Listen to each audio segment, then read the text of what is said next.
En esta mañana voy a tener la última parte de la palabra, el significado de la palabra pecado. En Salmo 32, 1 y 2 dice lo siguiente: bienaventurado aquel cuya transgresión ha sido perdonada y cubierto su pecado. Bienaventurado el hombre a quien Jehová no culpa de iniquidad y cuyo espíritu no hay engaño. Entonces, en esas cuatro palabras, transgresión en hebreo es pecha, que significa rebelión, pecado voluntario. Pecado en hebreo es ata, errar a blanco, saber hacer lo bueno y no hacerlo. Tercero, iniquidad, hago, distorsión moral. Distorsión moral. Y cuarto, que es el tema de hoy, engaño, remillat, que significa falsedad, duplicidad y mentira. Esta palabra remillat, que es falsedad, duplicidad, mentira. Este pecado debe desaparecer completamente del corazón del cristiano. Debe desaparecer por completo. Porque ahí en el Salmo 32, 2 dice: bienaventurado el hombre a quien Jehová no culpa de iniquidad y en cuyo espíritu no hay engaño. Esta reflexión está basada en el capítulo 23 de San Mateo, mi hermano. Yo solamente voy a hacer un resumen y agarré algunos textos bíblicos de este capítulo, pero usted lo puede repasar en su casa. Entonces vamos por el tiempo, vamos a ir enseguida evacuando algunos de estos textos. Mire cómo empieza el capítulo. Mateo 23, del 1 al 3. Voy a hablar en la Dios habla hoy, versión Dios habla hoy. Después de esto, Jesús dijo a la gente y a sus discípulos: los maestros de la ley y los fariseos enseñan con la autoridad que viene de Moisés. Claro, no es que Moisés estaba por ahí cerca, no, ya Moisés había muerto hace muchos años. Cuando aquí habla de la autoridad que viene de Moisés, es de los 5 libros que escribió Moisés, ¿cierto? Desde el libro de Génesis hasta Deuteronomio. Esos son los primeros 5 libros.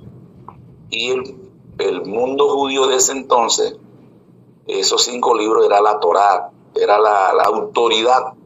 Por eso dice que para ellos era una autoridad que venía de Moisés. Y ellos enseñaban con autoridad, enseñaban con una verdad porque estaba escrito en esos 5 libros. Pero mire lo que sigue diciendo: por lo tanto, obedézcanlos ustedes y hagan todo lo que les digan, pero no sigan su ejemplo, porque ellos dicen una cosa y hacen otra. Ese es remillar. Ese es remillar, mi hermano. Eso es engaño. De decir una cosa y hacer otra. Usted sabe que el más severo reproche de todo el ministerio de Jesús fue dirigido contra la falsedad, la duplicidad y el engaño de esta clase de gente, de los escribas y fariseos, porque ellos decían una cosa y hacían otra. Eso Jesús lo dice la profeta, que él lo dijo ahí alrededor del templo, ya en los últimos días de su vida. Es algo repugnante para Jesús a la calidad de vida que en ese momento ese grupo de personas llevaban, y que se puede estar repitiendo la historia en alguno de nosotros. Por eso es interesante que hagamos un autoexamen. ¿Cuál de esos 4 pecados todavía nosotros los estamos cometiendo abiertamente o en una vida de engaño, de apariencia? Muchas veces nosotros en la casa somos una cosa y en la iglesia somos otra y en el vecindario somos otra. A veces nuestros niños, nuestros jóvenes se decepcionan de nosotros porque a veces en la casa somos duros, somos difíciles, somos personas demasiado rígidas o de mal testimonio.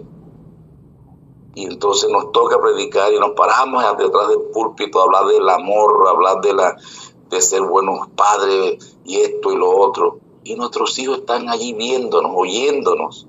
Y para ellos eso es severo. Ellos no lo aceptan.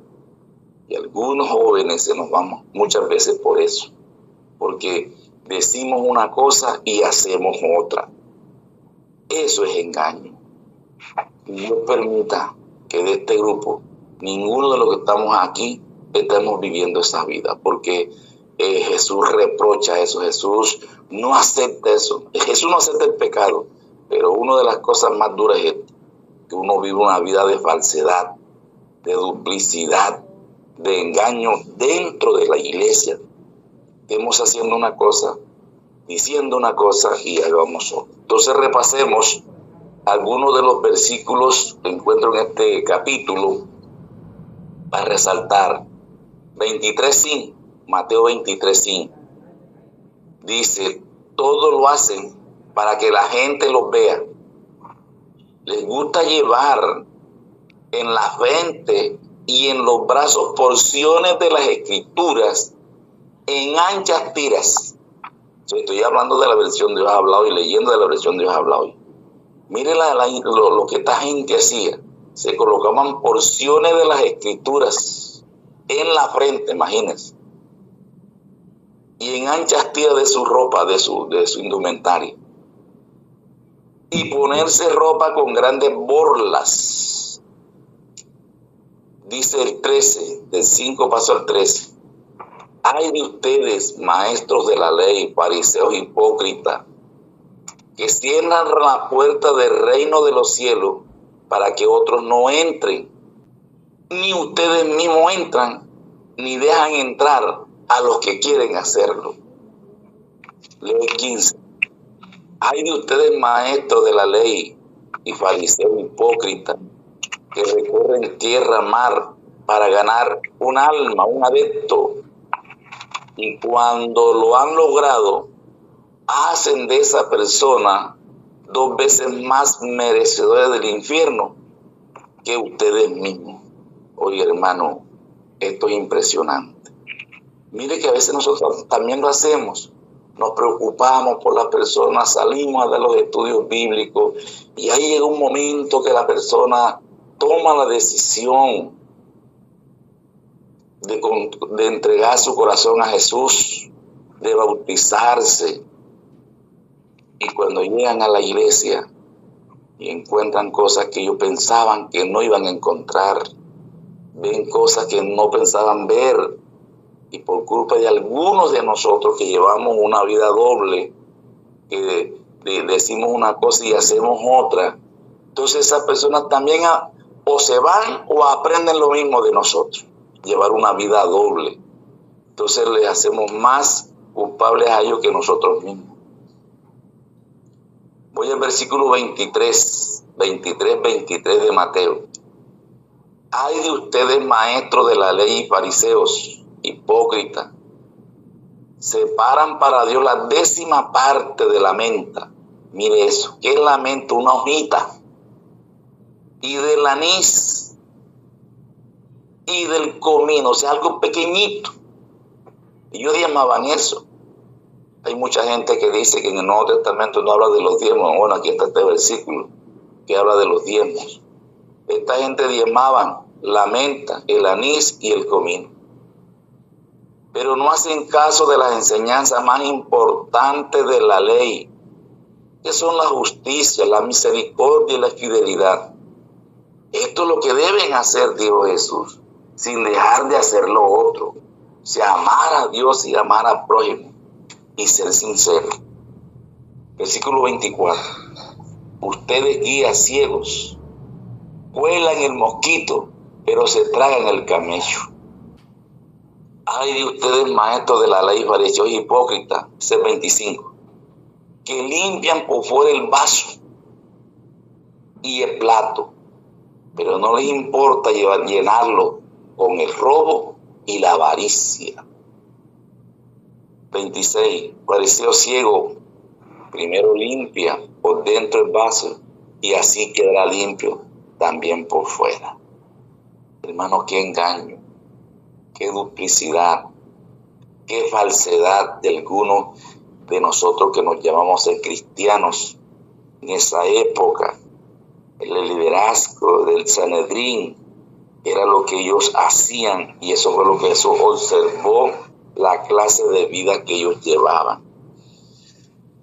Voy al versículo 27 de Mateo 23. Ay de ustedes, maestros de la ley, fariseos hipócritas, que son como el sepulcro blanqueados, bien arreglados por fuera, pero llenos por dentro de huesos de muertos y de toda clase de impureza. 28. Así son ustedes. Por fuera aparentan ser gente honrada, pero por dentro están llenos de hipocresía y de maldad. Finalmente el 23. Serpientes, raza de víboras, ¿cómo van a escapar del castigo del infierno? Ahí termina Jesús con esa pregunta. ¿Cómo van a escapar del castigo del infierno? Viviendo una vida de apariencia dentro de la iglesia. La vez pasada que la hermana hizo una pregunta, que veces que personas vamos a un congreso, vamos a un evento, y dice que venimos transformados, que venimos llenos, y de pronto cuando ya salimos acá afuera no le hablamos a nadie. Esa arrogancia, esa es una vida doble, esa es una vida de engaño que queremos vivir nosotros. Qué tristeza que algunos de nosotros sepamos cuán cerca está la venida de nuestro Señor Jesucristo, cuán cerca los eventos finales se están cumpliendo, y nosotros todavía, algunos de nosotros, estemos con esa vida de engaño con nosotros mismos, porque al final nadie engaña a Dios. Podemos engañar a los hombres, a los humanos, pero a Dios no lo engaña a nadie.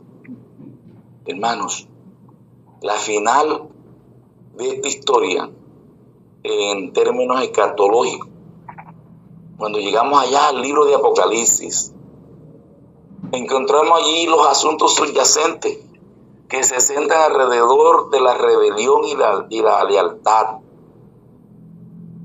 Por un lado, al fin del tiempo, estará la bestia y sus seguidores en rebelión contra el cielo. ¿Quién es ese grupo? Los que nunca dejaron de practicar estos 4 pecados. Esos son los que van a estar al lado de la bestia. Los que nunca dejaron la rebelión. Y los que algunos de nosotros estamos dentro de la iglesia, aparentando que ya dejamos esto, pero vivimos una vida de engaño. A la final, hermanos, de la historia, estaremos al lado de ese grupo, al lado de la bestia. Que no tuvimos la capacidad de razonar a tiempo y decir lo que estoy haciendo es malo, esto no es bueno. Yo tenía que cuestionarme yo mismo, pensar, razonar. ¿Cómo es posible que yo esté engañando a mi esposa o la mujer al esposo, engañando a los hijos, a los líderes de la iglesia, con una vida de engaño? Si no nos arrepentimos antes que la gracia se acabe o antes que uno muera, hermanos, formaremos parte de la bestia. Y los que estén vivos, pues también. Por otro lado, hermanos, está el Cordero con aquellos que han aceptado su oferta de salvación y que han hecho paz con Él mediante la sangre de su cruz. Esos son llamados leales y triunfantes. Están con Jesús en el mar de vidrio, de cristal. Apocalipsis 14:5 dice: no se encontró ninguna mentira en sus labios, pues son intachables. Alabado sea el nombre de Dios. Este grupo, hermano, entendió la palabra transgresión dejaron de ser rebeldes, dejaron de pecar voluntariamente, entendieron que el pecado, la palabra pecado ata, era errar al blanco, entendieron que saber hacer lo bueno y no hacerlo le era pecado. Este grupo entendió que amar a Dios y amar al prójimo es el deleite del cielo, es la ley del cielo. Ellos entendieron eso. Y vamos a decir que somos nosotros con la ayuda de Dios. Este grupo que está en el mar de vidrio, que son intachables, entendieron que nuestra naturaleza es una naturaleza inicua. ¿Y qué es esa pecado hago? Es la distorsión moral, que luchamos con esa naturaleza, pero nos propusimos a subyugarla en los pies de Cristo. La iniquidad nos va a llevar siempre allí. Y sabe una cosa, hermano, que es una bendición de tener esa naturaleza, porque es el medio, mejor, el único medio que tenemos de estar de rodillas, muchas veces llorando por las equivocaciones que cometemos, y que a veces el diablo nos pone duda de que ¿será que ya Dios me perdonó? ¿Será que yo me voy a salvar porque hice esto? O sea, cuando hacemos las cosas inconscientes, cuando esta naturaleza inicua me lleva a cometer errores. Pero el Señor hizo tanta provisión que dice que si alguno hubiese pecado, abogado tenemos ante el Padre, a Jesús es justo. Eso no te debe preocupar en unas equivocaciones inconscientemente. Y es el medio para mantener el cuerpo sometido, en ayuno, en oración, en dependencia 24/7 de nuestro Padre Celestial. ¿Se acuerdan lo que dijo Pablo? Señor, quítame este aguijón. 3 veces oró Pablo al Señor, quítame esto. ¿Y qué le dijo nuestro Padre Celestial? Bástate mi gracia, no te preocupes, yo estoy contigo, sigue hacia adelante. Este grupo que está en el mar de vidrio entendió lo que es engaño. Nos dimos cuenta que vivir una vida doble es pecado y que me voy a perder. Entonces este grupo que está en el mar de vidrio, que no se encontró mentira en sus labios, que son intachables, ellos pudieron, o nosotros, mejor dicho, nosotros pudimos entender el significado de estas 4 clases de pecado, y que se pudo entender y se pudo hacer una decisión a tiempo de tener claro el significado de pecado, y que con la ayuda y el poder de Dios, esto nosotros podemos triunfar. Alabado sea el nombre de Dios. Hermanos, entonces, la lección que tenemos que aprender del Salmo 32, escuchen bien, es que en Cristo la victoria es posible. Amén. En Cristo la victoria es posible. Amén. Amén, hermano. Que en Jesús pecha, que es rebelión, y remilla, que es engaño, y hipocresía y falacia, cesarán. Hermanos queridos, estos 2 significados de pecado, que es transgresión, el otro que es engaño, pechar es rebelión, y remillar es engaño, hipocresía y falacia, deben cesar de nuestro ser. Ese poder que tocó el cuerpo del leproso y quedó limpio, ese poder que hay en Jesús es el poder que puede quitar esa transgresión, esa clase de pecado pechar y esa remilla que se llama engaño. En Cristo hay poder para que ese pecado cese completamente a nosotros. ¿Por qué? La victoria en estas 2 áreas de la vida cristiana será incompleta, mi hermano. No debe quedar una pizca de pecado, de esas 2 clases de pecado en nuestro ser. Porque esos 2 aspectos del pecado están e intrínsecamente entrelazado con el carácter. ¿Se dan cuenta? Y por eso Cristo, al quitar estas dos clases de pecado, está colocando su carácter en nuestra vida. Alabado sea el nombre de Dios, mi hermano.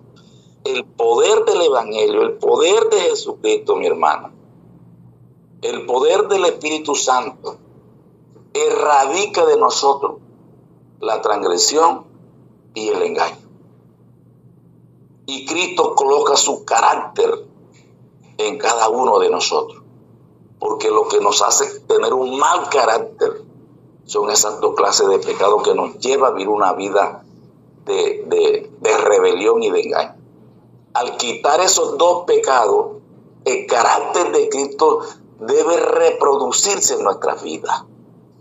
Por eso es necesario que estas dos clases de pecados desaparezcan de nuestras vidas para que Cristo implante en cada uno de sus hijos su carácter y estemos en el mar de vidrio en el tiempo del fin. Hermanos, sin embargo, la relación con Ata, que es Raras Blanco, y Yago, que significa maldad, en el sentido de deformidad moral natural, escuchen bien, Dios tolera al cristiano que se ha sometido completamente hasta el fin. Amén. Dios lo tolera. Claro que sí, mi hermano. Errar al blanco es hacer lo bueno y no hacerlo, pero usted sabe que en una semana, o mejor, en una oportunidad, tuvo la oportunidad de hacer bien y no lo hiciste por algo y es motivo. Sí, ahí pecaste. Pero tú rectificas, no, hoy, ¿por qué no hice esto? ¿Por qué no hice el favor que me pidieron? Sería que fallé. Pero tú puedes enmendar eso. Tú puedes seguir ayudando a la gente, amando a Dios y ayudando a la gente. Hay momentos que se nos va la paloma, como dicen por ahí vulgarmente. Que pudiste hacerlo bueno y no lo hiciste. Y eso Dios te lo perdona. La deformidad moral, que es la iniquidad en nosotros, que tenemos ese peso. Hay momentos que te vas a equivocar, que vas a ver cosas, vas a decir cosas, oír cosas que no debes. Pero al mismo tiempo te agarras de Jesús y Jesús te perdona. Él nos tolera esta clase de defectos que tenemos. Pero, hermano, pechar y remillar no. Eso tiene que desaparecer de nuestra vida para siempre, hermano. Por lo tanto, nuestra única esperanza de salvación, desde el principio hasta el fin, es la diáfana misericordia y gracia de Dios. Amén. Hermanos, para finalizar, y yo quiero que usted hablen, cualquiera de ustedes, usted va a abrir el micrófono y me va a ayudar a entender estos dos versículos. Solo cuando entendamos las diferentes dimensiones del pecado, veremos la armonía subyacente en las declaraciones aparentemente conflictivas de las Escrituras. Entonces podemos entender ahora cómo el mismo Juan pudo decir por un lado, Primera de Juan 3:6. Primera de Juan 3:6, ese es el primer versículo. Esto está, lo busqué en la Nueva Versión Internacional. Miren lo que dice. Todo el que permanece en él no practica el pecado. Todo el que practica el pecado no lo ha visto ni lo ha conocido. Y yo les escuchen esto. Y por otro lado, en Primera de Juan 1:8 dice, si afirmamos que no tenemos pecado, nos engañamos a nosotros mismos y no tenemos la verdad. Ayúdenme, abran el micrófono y expliquen ustedes esos dos versículos contradictorios, que aparentemente hay una contradicción. ¿Quién me puede ayudar? Primera de Juan, capítulo 3, versículo 6. Todo aquel que permanece en él no peca, dice la versión Reina Valera 60. Todo aquel que permanece en él no peca. Todo aquel que peca no le ha visto ni le ha conocido. Y primera de Juan 1:8 dice, si decimos que no tenemos pecado, nos engañamos a nosotros mismos y la verdad no está en nosotros. Ustedes recuerdan que yo hice un comentario de alguien que una vez se levantó en una iglesia y dijo, tengo 9 meses, 22 horas, 13 minutos, que no he pecado. Y el pastor le dijo, ya lo hizo. Ya lo hiciste ya. Bueno, ahí está la respuesta del tercer versículo, del segundo versículo. Si decimos que no tenemos pecado, nos engañamos a nosotros mismos y la verdad no está en nosotros. La palabra de Dios es clara, dice, justo no hay ni un uno. Santo uno solo, el Santo de Israel. Y el de arriba dice. Pero si nosotros, a pesar, es una que yo lo llamo hipocresía espiritual, si nosotros, a pesar de saber eso, no ser sinceros, ¿verdad? Decimos que estamos en santidad y que no pecamos, lo que estamos haciendo es engañarnos. Y la verdad no está en nosotros. La verdad es santidad, apreciados. La verdad es santidad. La persona verdad es santa, Cristo Jesús. Amén. Y el de arriba, 1 Juan 3:6. Dice, todo aquel que permanece en él no peca. Aquí hay una indicación clara. El secreto para mantenerse, ¿verdad?, separado del pecado es permanecer en Cristo. ¿Y qué es permanecer en Cristo? Renovar constantemente nuestros votos con Él. Una intención permanente de estar renovando nuestros votos, ¿verdad? Porque como es tan fácil pecar desde el pensamiento primero que todo, entonces nosotros debemos tener una motivación, un propósito, ¿verdad? Y estoy completamente seguro que el Señor mirará, no lo que ha alcanzado, sino la proyección de lo que va a alcanzar por tu propósito, por tu motivación, ¿ya? De estar renovando el bautismo en el Espíritu Santo diariamente y dentro de un día varias veces, cuando nos damos cuenta, ¿verdad?, que le fallamos al Señor, que no andamos según sus principios. Amén, hermano. Bueno, hermano, entonces de lo que estamos hablando, el hermano tiene razón, pero lo resumimos de la siguiente manera. En esta versión dice, todo el que permanece en él no practica el pecado. El que permanece en él, entonces yo le puedo resumir, el que permanece en él, hermano, no peca voluntariamente, ese pecha. El que permanece en él no es una persona que lleva una vida doble. El que permanece en él ama a Cristo y ama al prójimo. Podemos decir que en 1 Juan 3:6 lo que está diciendo es que nosotros los cristianos no debemos practicar esas 3 clases de pecado. ¿Ya? Todo el que permanece no practica el pecado de estos 3, transgresión, pecado y engaño. Pero abajo dice, si afirmamos que no tenemos pecado, nos engañamos a nosotros mismos y no tenemos la verdad. Se está refiriendo a la iniquidad, que nuestro cuerpo siempre va a tener esa falencia. Y si yo digo que no tengo pecado, soy un mentiroso, porque sí vivo una vida inicua y voy a cometer errores siempre. En cambio, el de arriba está diciendo, no, Señor, usted no practique el pecado. Cuando uno, a lo que dice el hermano, cuando uno se somete a Cristo en la voluntad del Espíritu Santo, usted no practica el pecado, pero ese pecado de rebelión, ese pecado de agarrar al blanco y ese pecado de vivir en engaño, eso el poder del Espíritu Santo lo quita de tu vida. Pero seguimos con la falencia de la iniquidad. Eso es lo que está diciendo esos 2 versículos, y que Juan fue inspirado por el Espíritu Santo para enseñarnos esto, mi hermano. Que el Dios del cielo nos bendiga grandemente.